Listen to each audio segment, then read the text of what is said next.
Hi, this is your host Swapnil Bhartiya, and we are recording today's Newsroom podcast. And today we have with us Corey from Chef. Thank you very much. Happy to be here. So, what do you do at Chef? I'm Senior Vice President of Products and Development. So I run all of our product strategy and the actual software engineering that is related to Chef and all of its open source projects. Excellent. And just quickly walk us through what does Chef actually do? Yeah, that's a great question. So Chef started 10 years ago as a software company that was really focused on infrastructure automation. How do you get servers deployed and configured in the way that you want?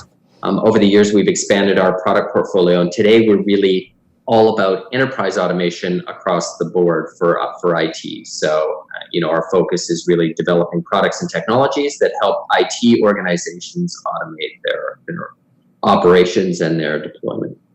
So, what would be your typical customers, and what, if you can give example, what problem do you solve for them? Sure. So our typical customers are usually mid to large size enterprises that have a fairly large computing environment that they're trying to manage. It could be private, it could be hybrid across private and public cloud or public cloud. So the actual location isn't super specific. And what our customers are typically doing is that they're building automation pipelines that allow them to automatically deploy not just servers and systems infrastructure, but to validate and secure it, and then ultimately to deploy applications. Because it turns out that when you're an IT organization, you don't just deploy fleets of computers for the sake of deploying fleets of computers, right? You use your compute to drive the applications that drive your business. And so we help in all of those aspects from top to bottom, everywhere from the infrastructure provisioning side all the way through to the application automation pipelines that help people get their business apps out to production. Excellent.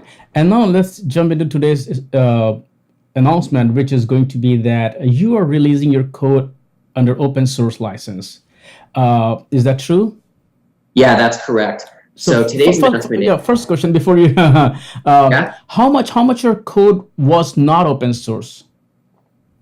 I don't know the exact percentage in code lines, but of our products, we had 3 open source projects, and then our core commercial project, which is Chef Automate, was not open source. It was proprietary software. And so the announcement that we're making is we're taking 100% of all of our product portfolio to the open source world. And sort of the basic philosophy behind that is that we believe that the best way to build software is to do it in collaboration with the people that actually use the software on the other end. Exactly. Why you made this decision to suddenly open source everything? Because if you read the stories about, I don't want to name, but Redis Lab, MongoDB, they are kind of going in a different direction, which sometimes is frowned by by the open source community. So why you made this decision to take some of this code open source? Yeah, there's a lot going on in the industry these days, and there's a lot of sort of turbulence around open source. For us at Chef, it really gets back to that basic philosophy about collaboration and communities. Chef was built on a community to begin with, and we believe so strongly in the value of that community and the value of that collaboration. And so, like every company, we came to sort of an inflection point where we either had to just continue on our path of building more and more proprietary software, as a result of our commercial strategy, or we could figure out how to change that equation altogether. And for us, the first part of that equation is let's just do everything in the public, transparent light from a software development perspective. Right. And so that was, I agree that it actually bucks the trend a little bit. But if you believe in the value of that collaboration with your customers, then it naturally leads you down that path. And I think that is the natural course of open source.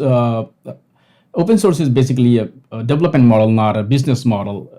And you collaborate, and it has always been the case where somebody would take your code, somebody would contribute. Like I was talking to Linus Torvalds, and he is the kind of champion the whole copyleft movement with GNU GPL. But his idea is that only thing I care about is that if you're making a change to my code, I want that change back. If you're just using it, then you may or may not contribute. I don't really care. So sometimes people get worried that, hey, you're using it, but you are not giving anything back. Well, if they're only using it and it doesn't really matter, because it doesn't matter. They are not going to Yeah. give back. They're not going to give back. But at the same time, if you look at the open source from bigger perspective, uh, at one point you will start contributing back because it's not sustainable. Because you will create so much technical debt, if you don't give back. It's useless to actually use open source at all. You should rather just be using a proprietary code if you're putting all the engineer effort to just maintain your own forks. So no matter which company you talk about, they will eventually come around and start contributing. And I think the companies like, I'm really glad to see the Chef is doing that, because it means that you really understand what open source is all about. Am I right or wrong?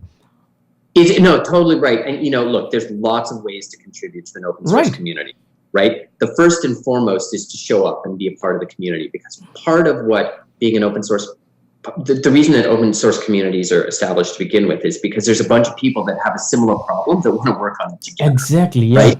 And help each other. What's weird is that in the industry, it's been sort of, I think, twisted a little bit to your point.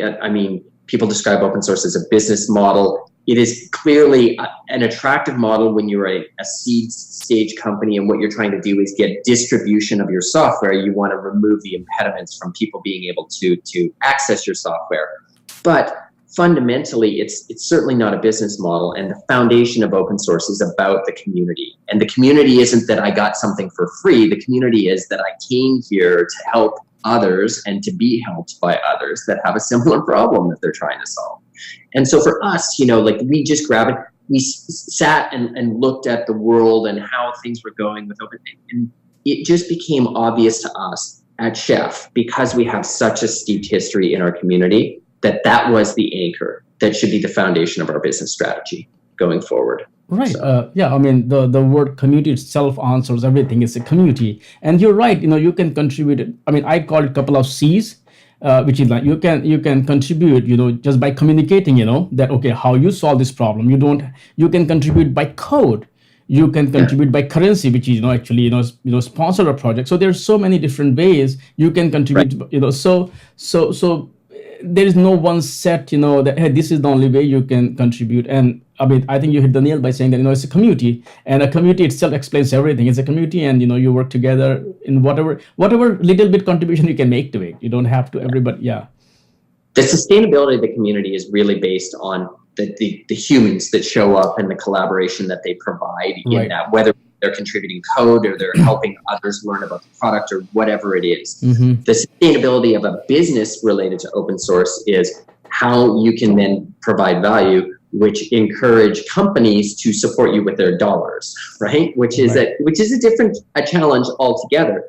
But if the software that you provide has value, the most sustainable open source communities are based on the fact that people will in fact support those communities with their dollars as well. So it's all about community. It's all about support. Yeah, it is. Very rightly said. Now coming back to the code base that has been open source, you chose Apache 2.0 license. Why Apache in particular?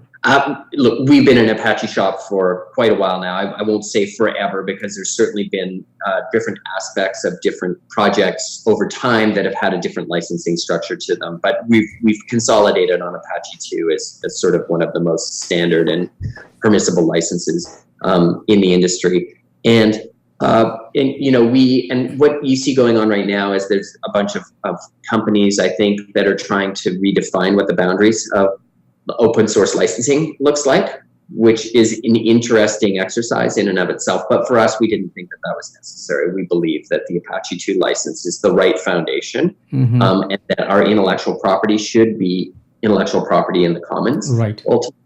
And then what we then do with that to turn it into a commercial offering is the value add that we bring to customers who we think will see value in that, in having a relationship with Chef from a business perspective.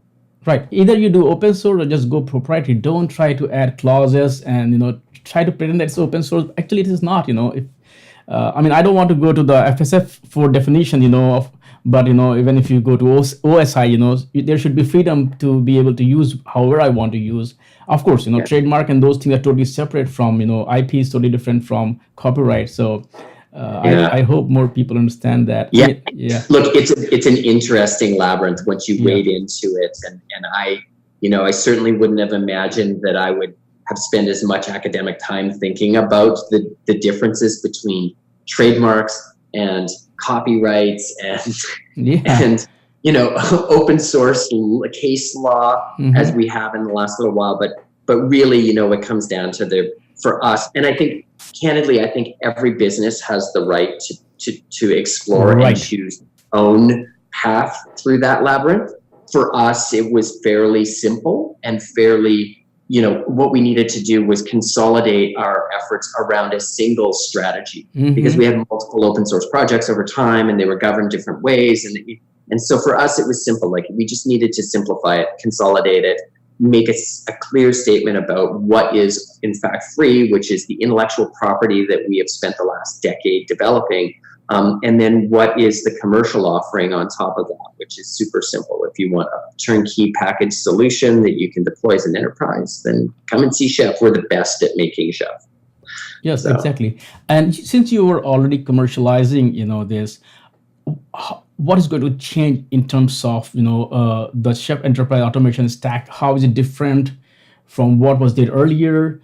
Uh, and also, if I'm not wrong, will there be an open source kind of code base also maintained out open source repository? And this is just a commercial version, or you still have some secret sauce here?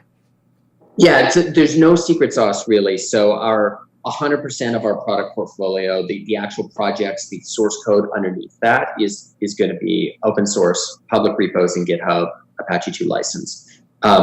What we are doing is we're then taking and curating that, making the build out of it, doing all the enterprise testing, different platform support, et cetera, and that is what. And our subsequent distribution will have a little bit of a dual face to it, because what we've done with the licenses, we've basically said, look, if you're an individual user or a company who's trying to learn about the technology and wants to experiment with it in a non-commercial way, then you're free to use it any way that you want. Go crazy. But if what you want to do is use that technology to the commercial ends in your organization, in other words, to run the commercial part of your IT organization, then you should have a business relationship with Chef. You should have you need a commercial license in order to use it in some way, shape, or form. And that that varies in different sizes. We also, not as a part of the license, but as a sidebar, have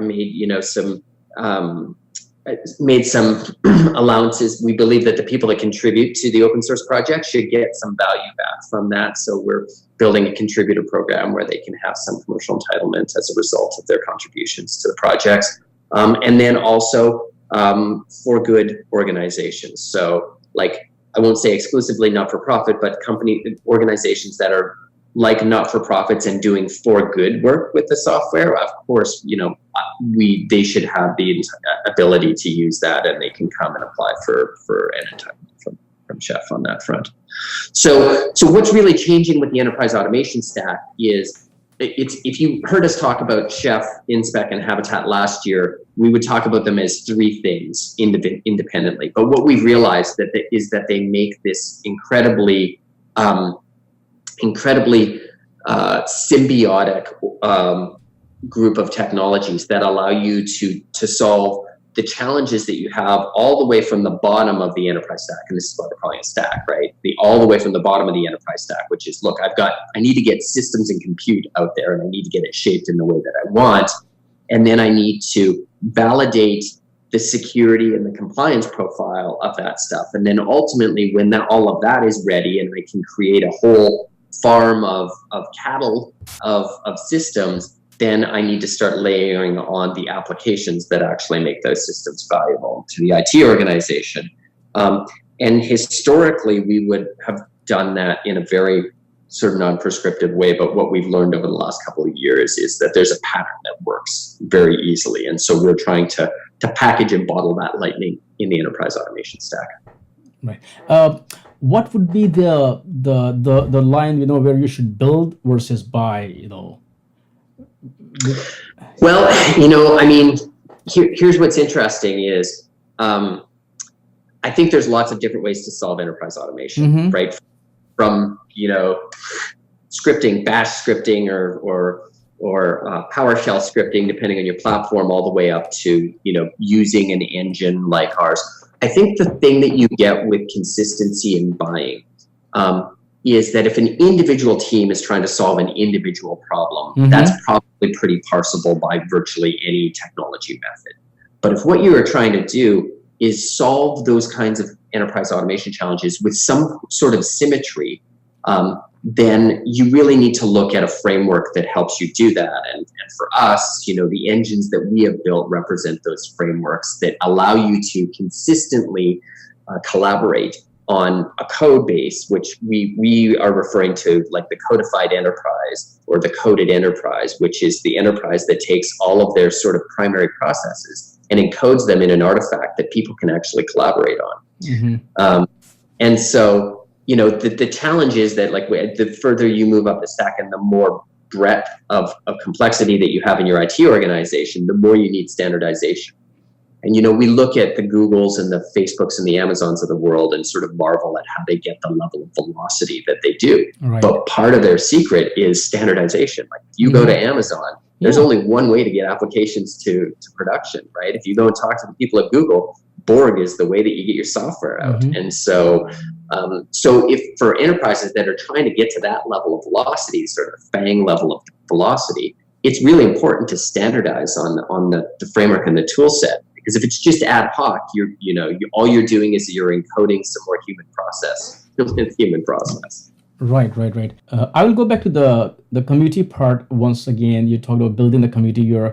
Will there be CLAs or people can contribute without worrying about CLAs? We don't have CLAs. We do have a super simple sign-off process for our contributions. That is significantly easier than CLAs in the past. But there is, as part of being any open source company and managing sort of your own exposure and indemnity and governance of the project, there has to be some mechanism by which contributors have the ability to affirm that their contribution is being truly given to the public commons itself. And so, like I said, we have a super simple derivative of CLAs that allows contributors to sign off on their individual contributions with very, very low overhead. Because there are people look at CLAs differently. The way I look at it is that, for example, Linux kernel, there was no CLA. So if Linux wants to change license of the kernel, he cannot because he doesn't have the permission from thousands of developers who have. And then you do get some say when you do want to make some decisions. At the same time, developers don't feel comfortable sometimes. But I think it's also kind of reality of the open source at work. Some projects do require, some projects don't. So once again, it's good to see that you don't kind of require the kind of CLA, but you have something which is, you said, simpler, not as strict as CLA, so that both parties are happy. Yeah. Right. Yeah, and look, I mean, for us, I think there's we're pretty happy with where we're at from a licensing perspective. I don't see a lot. Yeah, Apache 2 is side to that. If we were in maybe a different license stream, an older license stream, and we would want to, there's some possibility there, but. For us, that is fairly straightforward. I think what's interesting, though, is that the Chef community has been so collaborative and so sort of organic that there are projects that have sprung up that have been largely, I won't say funded by, but the primary contributors have been Chef, but we weren't actually the originators of the project. And so in those cases, they have, there's a myriad of things, like Test Kitchen, for example, which is not actually Chef's, but we're largely the maintainer of the project now. Right. And so there's some interesting history there. And so I think, for any open source company that's starting out, I think a good strategy around the sign off of your contributions and your contributors is just good hygiene. Overall. If somebody wants to contribute, or how do you plan to attract people towards the project itself so that they can come and contribute?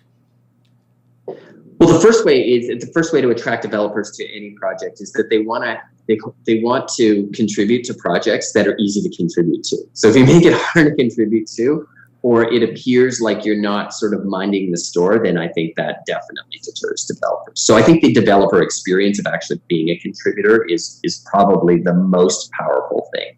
Beyond that, as I said before, we want to make it for companies that want to sponsor people to actually be in and contributing to those projects. We want there to be some sort of token remuneration for the effort and the support that they put into that as well. And so we're developing a program that allows contributors to then apply for, an offset of commercial license or something along those lines is basically the idea.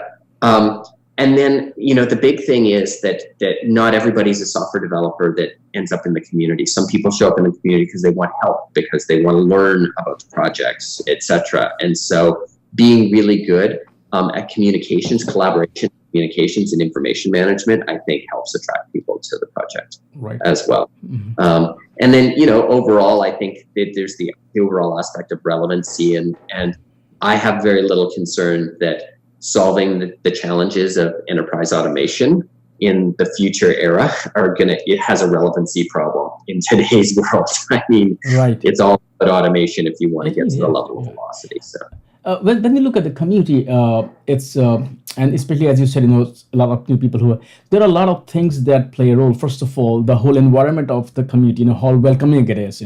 We talk a lot about diversity these days. So how inclusive the community is. Second is that not everybody can or wants the code contribution. I mean, there is documentation. There could be translation in different languages. Asia is picking up a lot. So when you look at a community and when you're open sourcing your project, what are the key components that you're looking at in terms of either getting contributions or people to consume those parts of the community?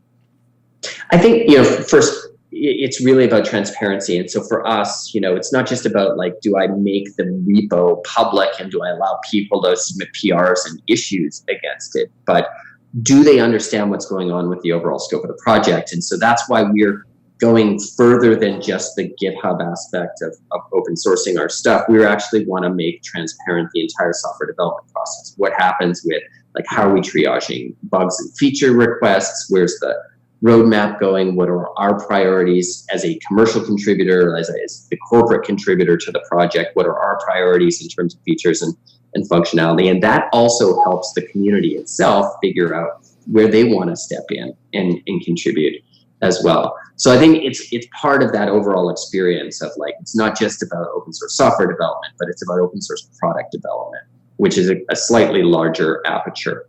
You talked about diversity and inclusion as well, and I think I stepped into Chef a year ago and into this community a year ago.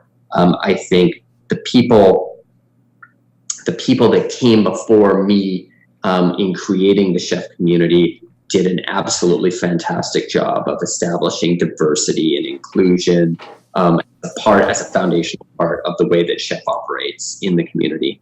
And if you look at ChefConf, for anybody that hasn't been to ChefConf, I mean, there is no more authentic tech conference than ChefConf, with the absolute, span of peoples and roles and personalities and diversity across the board, and all are welcome there in exactly the same way. So I think, I kudos to Adam and Nathan Harvey and the people that have gone before me in trying to develop that community, and all I can do is try and pay homage to that and live up to the example that they set on the diversity front. Awesome, that's excellent. Thank you so much for talking to me today, and I look forward to attending ChefConf. We'll see what happens there. And once again, I really appreciate that the decision you have made to open source this code base, because we do need more and more stories like that. And then, as you said, it's going through a turbulence time. So thanks once again for talking to me today as well. And we'll see you again next time when a news story comes out from Chef. Thank you. Thank you very much for having me. Appreciate it.